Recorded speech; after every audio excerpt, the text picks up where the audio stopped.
De volta no perfil de hoje, eu estou conversando com Marcelo Calero. Marcelo, deixei uma pergunta para você. Sua mãe é psicóloga, seu pai é engenheiro, você foi fazer direito e depois se tornou diplomata. O que te levou para o direito? Eu sempre gostei muito, assim, de saber das leis, saber um pouco de política, desde que eu era moleque. Sempre gostei muito de política em particular. Eu fiz orientação vocacional e aí houve 2 ou 3 opções. Uma delas era o direito.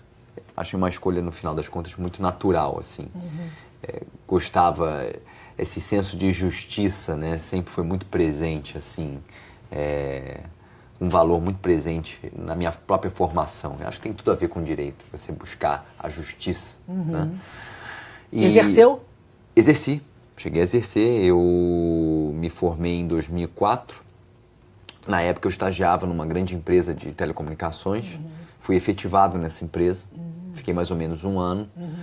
E aí depois eu comecei a fazer alguns concursos públicos. O primeiro concurso que eu fiz foi para o Ministério da Fazenda, Comissão de Valores Mobiliários, passei.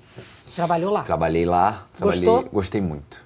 Fiz grandes amigos lá, que são meus amigos até hoje, estive com eles recentemente. Mais do que isso, tive uma chefe, que foi a doutora Nilza, que foi, assim, uma pessoa muito importante na minha vida, porque eu estava começando no serviço público, não tinha conhecimento, né? E a Nilza me ensinou ali os primeiros elementos, né, do que é o serviço público, do que era a nossa função, e uma pessoa corretíssima, sabe? Realmente um modelo. E outros amigos que trabalharam comigo lá. Depois eu fiz o concurso da Petrobras, para advogado da Petrobras, e aí exerci novamente a profissão. Fiquei alguns meses na Petrobras, quando então fiz o concurso do Itamaraty. O concurso do Itamaraty surgiu muito também por uma vocação, né? A diplomacia, ela lida muito com política. É claro que é um outro tipo de política, né? A política externa, a política entre os estados, mas tem tudo a ver com o direito, tem tudo a ver com essa busca da justiça, como eu falei, na esfera internacional. Tem muito a ver com estudos de história e de geografia, que são matérias que eu sempre gostei muito, né? Então sempre apreciei muito história e geografia, então tinha tudo a ver. E a escrita, né? O diplomata tem na escrita uma função muito importante, né? Uma das nossas funções é a função de informar, né? É a função de informar, representar e negociar. Para todas elas você precisa ter elementos, fundamentos de história, de geografia, de negociação internacional, de política, de direito, de português ou de línguas, né, muito fortes, né? Então ter sido advogado te ajudou bastante na função me ajudou, como diplomata. Me ajudou. O diplomata, ele é antes de tudo um generalista, né? É claro que no final das contas, ao longo da nossa carreira, a gente acaba se especializando em determinados ramos da diplomacia, né? Mas o próprio perfil da carreira no Brasil, em que, por exemplo, em muitos países a carreira diplomática é separada da carreira consular. No Brasil, as 2 carreiras são juntas. Para quem não conhece, o diplomata ele trabalha, digamos, na negociação entre 2 estados, né?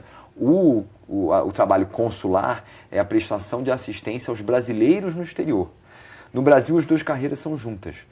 Então isso faz com que o diplomata brasileiro ele tenha que saber lidar com vários tipos de diferentes situações. Então, para essa função, nós precisamos ser generalistas, precisamos entender de tudo.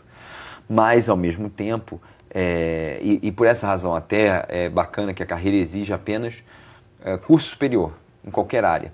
Porque é importante que nós tenhamos, na minha turma tinha um médico, tinha um professor de educação física, porque tinha engenheiros. Porque quando você trata de relações internacionais, você trata de assuntos dos mais diversos. Todos esses assuntos estão abarcados. Inúmeros acordos internacionais versam sobre saúde. Inúmeros acordos internacionais falam sobre educação. Então é importante que você tenha professores, ou sobre prestação de serviços, é importante que você tenha engenheiros, né? Então é uma carreira que, de fato, ela é muito... Você precisa ser generalista, porque ela é muito diversa, mas você ter conhecimento sobre o direito, especialmente sobre o direito internacional, faz com que a sua função seja melhor prestada. Era um sonho seu ser diplomata? Sempre, você queria, já sempre, pensava nisso? Sempre. Pra você ter uma ideia, Rogério, eu estava pegando uns alfarrábios, assim, umas coisas de infância, material de escola. E lá tinha um livrinho da minha primeira comunhão, da minha catequese. E aí perguntava assim, o que você quer ser quando crescer? Aquela pergunta clássica, né? Tava lá, embaixador. Olha. Então, desde moleque você eu já perseguia esse objetivo, já sabia que queria de alguma maneira. Você falou agora nos seus colégios. Você estudou em 2 colégios muito tradicionais no Rio de Janeiro, São José e depois o Santo Inácio, que são colégios, inclusive, religiosos, os 2, né? De compreensão católica. Você conserva esses valores? Isso foi importante para você ter tido uma formação com um segmento religioso, digamos assim? Com certeza, Rogéria. Eu tive o privilégio de estudar nesses 2 colégios, são colégios, como você falou, católicos e com alguma tradição aí no cenário educacional do Rio de Janeiro. E o fato de eu ter estudado com os irmãos maristas e os padres jesuítas me deu uma formação de espiritualidade que para mim foi muito importante, é muito importante. E eu falo muito disso, né? Porque hoje em dia a gente confunde o fato do Estado ser laico, e é importante que seja, com laicismo. Laicismo é a gente negar a função da religião na vida da sociedade das pessoas, e isso a gente não pode permitir. Né? É importante sim que cada um dê o seu testemunho espiritual, e não por um fim de tentar converter as pessoas ou por proselitismo, nada disso. Mas a gente lembrar que são valores sim importantes no nosso convívio social. O fenômeno religioso é próprio do fenômeno humano, da natureza humana, melhor dizendo. Dos irmãos maristas eu conservei a devoção por Nossa Senhora. Né? E dos jesuítas, a espiritualidade naciana, que é pouco conhecida, né? Mas que todos os amigos, quando se apresentam muito aflitos com alguma coisa, eu falo, leia os exercícios espirituais de Santo Inácio. Santo Inácio propõe uma forma muito particular de oração, que é a oração contemplativa.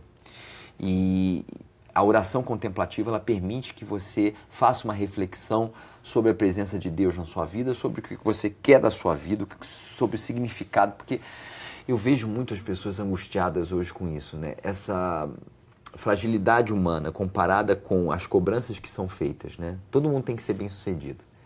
Né, na família, na saúde, nos negócios, é uma cobrança generalizada. Você tem que dar certo em 100% das 100%, suas atividades, exatamente. O que é humanamente impossível. Impossível. Então isso gera uma frustração nas pessoas e uma angústia, uma ansiedade. É um fenômeno do mundo moderno. Né? É verdade. A agilidade da informação que chega, como você tem que processá-la e dar um resultado positivo, isso literalmente faz com que as pessoas se sintam extremamente fragilizadas. Não à toa, a doença do século é a depressão e agora o suicídio está em altíssima escala, né? Exatamente. Porque as pessoas não estão dando conta da vida que lhe está sendo imputada. Exatamente, né? Exatamente. Então, aí para você fugir da alopatia, né? Você poder também se voltar para uma reflexão, um processo reflexivo. E não estou viajando, não. Isso é muito palpável, né? Você poder parar. É claro, há momentos da vida em que isso é mais ou menos possível. Que você vai estar mais agitado porque você está perseguindo um determinado objetivo. Eu acabei de passar por uma eleição. Né? Era um cotidiano super apertado. Muitos compromissos. Demais, não é? Sobre todos os pontos de vista. Sobre todos eles, concordo. Emocional, físico, espiritual, tudo. É claro que nesse momento talvez eu não tivesse condições de fazer essa ida à minha espiritualidade de uma forma mais consistente. Agora, até para isso é importante, nos momentos que a gente esteja com a vida um pouco mais tranquila, é como o atleta. Se o atleta não treina regularmente, no momento em que ele precisa do seu corpo para dar aquele tiro, né, o jogador de futebol precisa lá ir do meio de campo até a área, sei lá, num espaço-tempo muito curto. Se ele não treinou para aquilo, quando ele for pedir a ajuda do corpo dele, o corpo dele não vai. Ele não vai conseguir. É verdade. Então, a mesma forma é a espiritualidade. Se a gente não treina a nossa espiritualidade de maneira cotidiana, no momento que a gente mais precisar dela, ela não vai estar ali. Você não terá treinado. Então, é um exercício contínuo. É um exercício. É e não à toa, Santo Inácio chamou, então convido todos a conhecer a espiritualidade inaciana, os exercícios espirituais de Santo Inácio. Santo Inácio chamou isso de exercícios, porque ele próprio era soldado, né? Fazia parte de uma burguesia espanhola, e ele perdeu a perna numa batalha e ficou acamado. E a partir disso, dessa experiência pessoal, é que ele começou a desenvolver exercícios, já que ele não podia mais fazer exercícios físicos, exercícios, então, espirituais. E aí ele desenvolve a sua espiritualidade. O próprio mote, né, da espiritualidade anciana é em tudo amar e servir. Eu lembro quando eu tinha 14 anos, eu fiz missão de férias, a gente fazia missões e trabalhos, né, para a comunidade. E Santo Inácio dizia, né, uma frase que eu nunca esqueço, que pior do que aquele que é arrogante é aquele que não tem consciência a respeito das suas qualidades e, portanto, não as coloca a serviço do outro. Então, tenha consciência sobre aquilo que você pode dar à sociedade.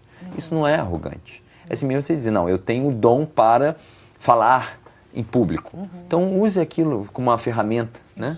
Usar os seus serviços para o outro, o seu talento para o próximo, né? Exatamente. Isso é tentar viver melhor e minimizar as diferenças que nós temos entre uns e outros, que é normal de qualquer sociedade. Exato. Né? A gente ainda falando em educação, como estamos colocando aqui, você veio de escolas privilegiadas, que a gente continua sabendo que isso é um recorte muito pequeno da sociedade que tem essa possibilidade. Depois você chega e trabalha nas relações internacionais de cultura na Prefeitura do Rio de Janeiro, que não é exatamente educação, mas está ligado aonde você acha que está o grande nó da educação, que a gente não consegue avançar na gestão pública da educação?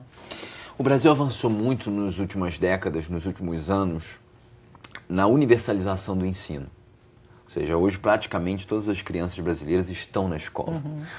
O que, se nós considerarmos a evolução, digamos, civilizacional brasileira, foi realmente algo muito importante. O problema é a qualidade do ensino. Ou seja, o que se ensina. O tempo que é dedicado ao aluno dentro da escola. Então, quais são os desafios para os próximos anos? Nós valorizarmos o professor, em termos de formação do professor também, não apenas a questão salarial, mas, ou seja, como é que a gente forma o nosso professor, que tipo de ferramentas o nosso mestre tem acesso. Esse é um desafio. Em segundo lugar, o tempo que as crianças passam na escola, isso é muito importante. Nós precisamos sim ter educação integral, mas uma educação integral de verdade. Ou seja, que a criança passe mais tempo na escola e passe mais tempo na escola com atividades que sejam consistentes. Em terceiro lugar, aí é a qualidade do ensino mesmo. Ou seja, o que se ensina, como se ensina, qual é o conteúdo que é passado. A gente tem que aproveitar a maneira como os alunos hoje interagem com o mundo. Rogério, não adianta nós insistirmos no cuspe giz quando as crianças só querem saber de ficar na tela do celular. Então, o que nós estamos oferecendo ao aluno do século XXI em termos de ferramentas educacionais? Você acha, então, que a educação é pouco atrativa para o jovem de hoje? Sem dúvida alguma, sem dúvida alguma. Então, assim, desde o ponto de vista do que é ensinado, da maneira como é ensinado. Então, há experiências internacionais muito consistentes que nós precisamos aproveitar. Claro que em escalas, às vezes, muito menores, mas se a gente vai, por exemplo, a experiência finlandesa, a experiência coreana, por exemplo, a Coreia do Sul, depois da guerra da Coreia, eles começaram um esquema de mutirão que eu acho que a gente tem que olhar com atenção, porque nós temos um gap aí, uma lacuna muito importante entre aquilo que se esperava que o aluno soubesse e aquilo que o aluno efetivamente sabe. E aí a gente fica pensando assim, vamos pensar nas próximas... Não, mas tem uma geração que se formou com essa lacuna. Como é que a gente vai resolver esse problema? Como é que a gente vai fazer com que essa criança ou esse adolescente consiga ter melhores oportunidades na sua vida a partir do nível educacional que ele teve? E você acha que a cultura pode fazer esse caminho de volta, por exemplo, que no caso a gente tem crianças que entram na escola um número maior, como você acabou de dizer, quase todas as crianças hoje estão matriculadas, estão na escola, mas o número de crianças que sai formada é mínimo, a evasão é imensa. Quando chega então no ensino médio é muito maior. Eu estou falando aqui de escolas públicas, é disso que a gente está falando. Você acha que a cultura pode ser uma ponte para esse retorno? Eu acho que a cultura ela consegue ser um indutor. Ela consegue fazer com que atuar como se fosse um catalisador químico, né? Ela consegue aumentar, ou melhor, fazer com que o aluno utilize de uma maneira mais integral o seu potencial. Isso a cultura consegue. Agora, a gente tem que pensar o seguinte, na realidade do ensino médio, por exemplo, o que a gente faz, como é que a gente consegue manter esse aluno estudando? Quais são as ferramentas que a gente precisa criar? Hoje muita gente sai para trabalhar. Será que não é o caso a gente ter bolsas de estudo para manter esses alunos dentro da escola? Isso é uma discussão que a sociedade brasileira precisa fazer.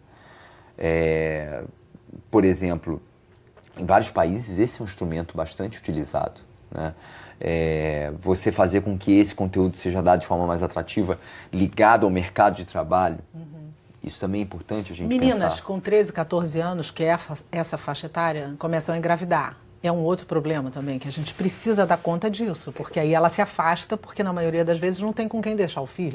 Exatamente, mas quando você melhora o nível educacional, né, a educação, e claro, passa por essa interação com a sociedade nos seus diversos aspectos, você consegue fazer também com que ela tenha mais consciência da sua própria trajetória enquanto cidadã, ou enquanto cidadão, falando de meninos e meninas indistintamente, né? Então, você conseguindo melhorar o nível educacional, você consegue resolver vários desses desafios.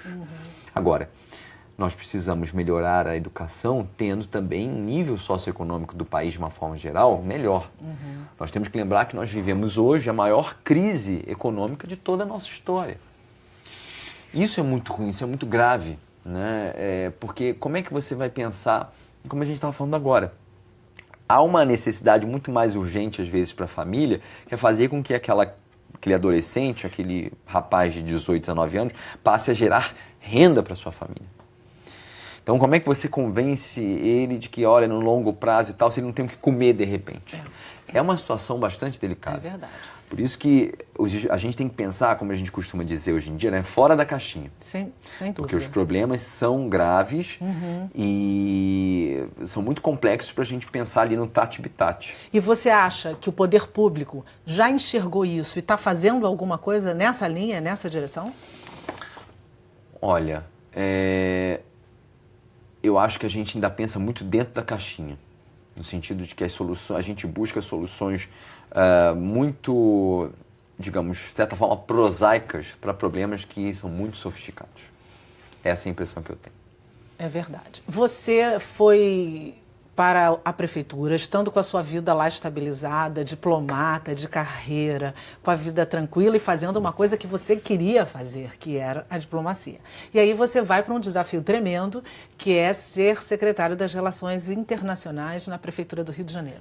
O que te levou para esse cargo? O que te motivou a abrir mão do que você fazia e gostava para aceitar um desafio que não deve ter sido pouco? Eu queria que você respondesse também no próximo bloco. A gente vai fazer um rapidíssimo intervalo e a gente volta com mais Marcelo Calheiro aqui no Perfil para você. Não sai daí não, que é rapidinho.